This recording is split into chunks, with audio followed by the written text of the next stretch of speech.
Marcos capítulo 3. Em outra ocasião, Jesus entrou na sinagoga e notou que havia ali um homem com uma das mãos deformada. Os inimigos de Jesus observavam atentamente. Se ele curasse a mão do homem, planejavam acusá-lo, pois era sábado. Jesus disse ao homem com a mão deformada: "Venha e fique diante de todos." Em seguida, voltou-se para seus críticos e perguntou: "O que a lei permite fazer no sábado? O bem ou o mal? Salvar uma vida ou destruí-la?" Eles ficaram em silêncio. Jesus olhou para os que estavam ao seu redor, irado e muito triste pelo coração endurecido deles. Então disse ao homem: "Estenda a mão." O homem estendeu a mão e ela foi restaurada. No mesmo instante, os fariseus saíram e se reuniram com os membros do partido de Herodes para tramar um modo de matá-lo.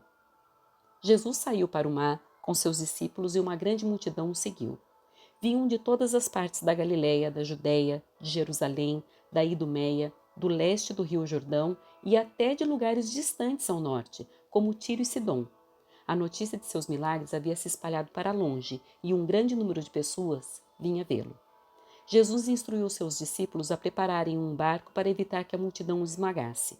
Havia curado muitos naquele dia e os enfermos se empurravam para chegar até ele e tocá-lo.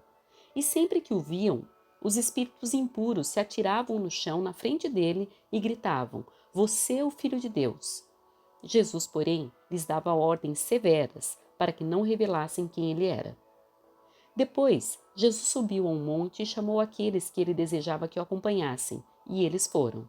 Escolheu 12 e os chamou seus apóstolos, para o seguissem e fossem enviados para anunciar suas mensagens, e lhes deu autoridade para expulsar demônios. Esses foram os 12 que ele escolheu: Simão, a quem ele chamou Pedro; Tiago e João, filhos de Zebedeu, aos quais deu o nome de Boanerges, que significa filhos do trovão; André, Filipe, Bartolomeu, Mateus, Tomé, Tiago, filho de Alfeu, Tadeu, Simão o cananeu, Judas Iscariotes, que depois o traiu.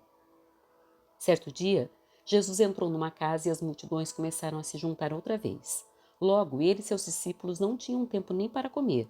Quando os familiares de Jesus souberam o que estava acontecendo, tentaram impedi-lo de continuar. "Está fora de si", diziam.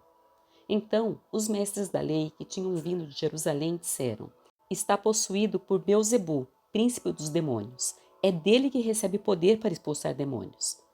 Jesus os chamou e respondeu com uma comparação. "Como é possível Satanás expulsar Satanás?" perguntou. "Um reino dividido internamente será destruído. Da mesma forma, uma família dividida contra si mesma se desintegrará. E se Satanás está dividido e luta contra si mesmo, não pode se manter de pé, está acabado. Quem tem poder para entrar na casa de um homem forte e saquear seus bens? Somente alguém ainda mais forte, alguém capaz de amarrá-lo e saquear sua casa. Eu lhes digo a verdade: todo o pecado e toda blasfêmia podem ser perdoados, mas quem blasfemar contra o Espírito Santo jamais será perdoado. Esse é um pecado com consequências eternas." Ele disse isso porque afirmavam: "Está possuído por um espírito impuro." Então, a mãe e os irmãos de Jesus foram vê-lo. Ficaram do lado de fora e mandaram alguém avisá-lo para sair e falar com eles. Havia muitas pessoas sentadas ao seu redor, e alguém disse: "Sua mãe e seus irmãos estão lá fora e o procuram."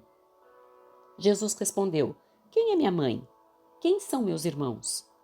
Então olhou para aqueles que estavam ao seu redor e disse: "Vejam, estes são minha mãe e meus irmãos. Quem faz a vontade de Deus é meu irmão, minha irmã e minha mãe."